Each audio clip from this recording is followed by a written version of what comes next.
Hi, all my fans. I know you've missed me. I missed you too. So I've been craving like Chinese food like crazy, like you have no idea. And and it's times like these, I know that most of us were scared to go out and get takeout food, like I've mentioned in my second half of this video. Sorry, you're gonna be missing the first half where I make the actual batter, but I'll put the ingredients and all the instructions up below in the descriptions. So you're not going to miss anything. You'll see what the batter looks like and how you're supposed to be frying, etc. But to get to the point, so like I said, I've been craving Chinese food. I don't want to go get takeout at this time. I know most of us are stuck in the house.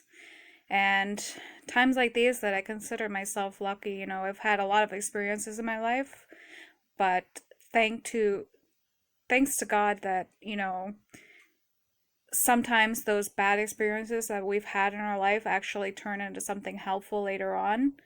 And I consider myself lucky that, I'm able to cook multiculturally. Spanish food, Chinese food, even, something I don't know how to know. I just watch YouTube, basically what you're doing. Other recipes. I like to not eat the same thing every single day, basically. So, with that being said, I made General Tso's chicken today, something that's my favorite. Um, and as I said, sorry, I didn't do the first half of the video.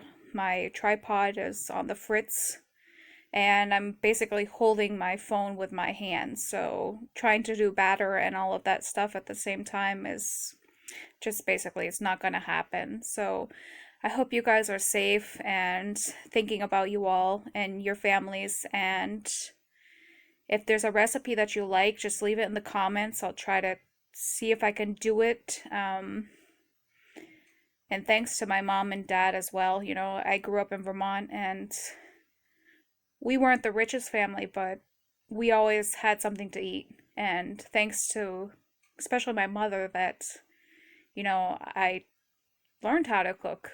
I started cooking when I was 9 years old for my parents and my brothers, and I'm hoping that some of my videos actually come in handy for you. I know I don't post often, but at least the ones that I do post, I know, I eat them myself, so I know they're tasty. Take care, everybody, and like I said, I'm just going to jump to the part where I start frying. So, take care and be safe. Thank you. So when you're actually going to go frying these, and I'll put the ingredients for the batter in afterwards, what you're going to do to form the ball for the General Tso's chicken is basically just squeeze it through your index and your thumb finger like that. That's going to form the ball. You're going to drop it into the oil like so. I have a bunch already fried up already over here. You're going to be working it into batches. So that's my first batch, second batch, my third batch. And basically, once you've fried everything one time, you're going to go refry it by batch all over again until it gets to be a nice little bit dark but not burnt brown. Again, we'll just show you quickly. That's one. There's another one. Don't worry about it. It's kind of messy. It's not like the easiest job, but when you're craving Chinese food, this is kind of like your next best bet. When so many of us right now we're worried about eating takeout food. So I'll put the finished result once I get done frying all of this up, and we'll go to the sauce ingredients next. So this is the chicken after frying it a second time. That's what color you want it to be in. A little bit crispy, dark brown. And I know it's a lot, but the good thing about making a large quantity is you can put part of it in a bag and freeze it so you can use it and not have to go through this whole process again another time. So, like I said, this is the second time frying. The purpose of refrying it a second time is basically you're trying to make it crispy. That's the way General Tso's chicken should be. And you can fry this ahead of time and make your sauce later.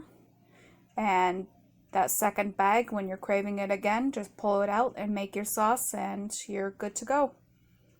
So this is what it looks like. We'll go to the sauce now. Okay, so these are the ingredients that you're going to need for all of the sauce. I'll go through them one by one so you get an idea. You're going to need 1 cup of chicken broth, a 1/4 cup of oyster sauce, the same, a 1/4 cup of soy, a 1/4 cup of brown sugar, a spoonful of minced garlic, same thing, a spoonful of chili garlic paste, about 2 stalks of scallions diced, about a tablespoon of minced ginger. You need about a tablespoon of sesame oil.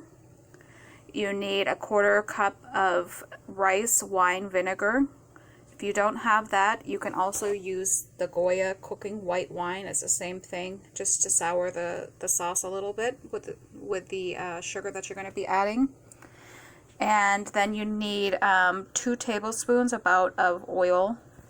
And you need the cornstarch slurry, which is made by adding 1 tablespoon of cornstarch and approximately about 2 tablespoons of water, and just mix it up until it's pasty.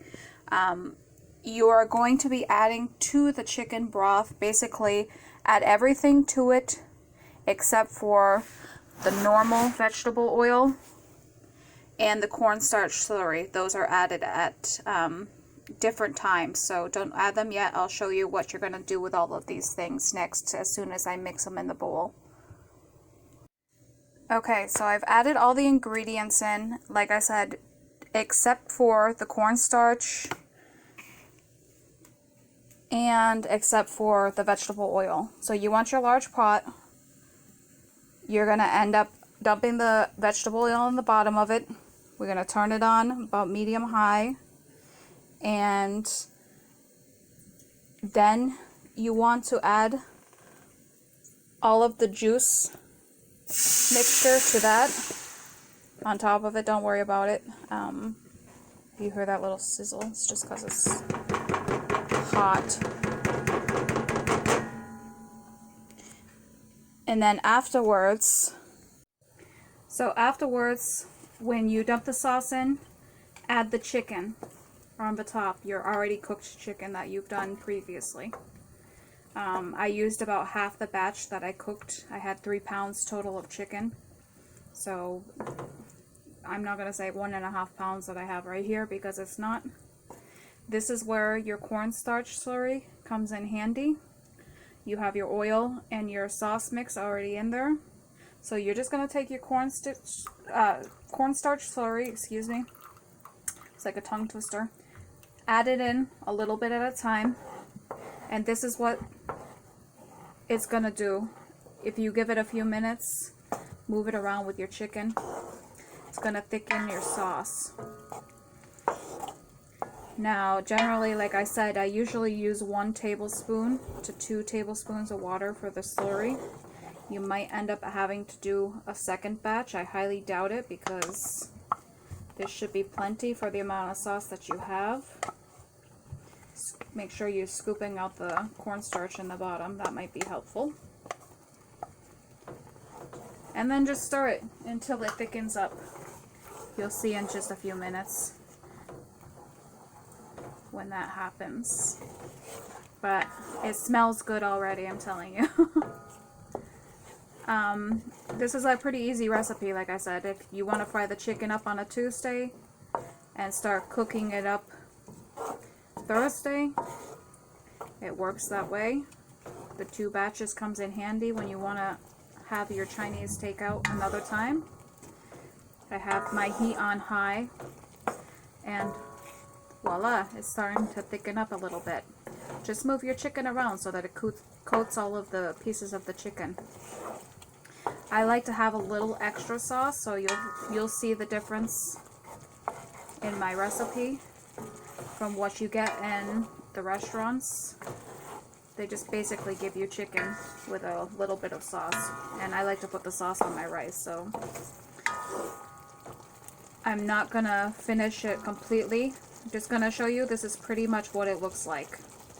So I hope you guys enjoy, and as always, I'll keep the recipes coming and other videos See you soon, and don't forget, remember to like, share, and comment on my videos. And if you want another recipe of a certain kind, leave me a comment and let me know, and I'll try my best to try to cook it.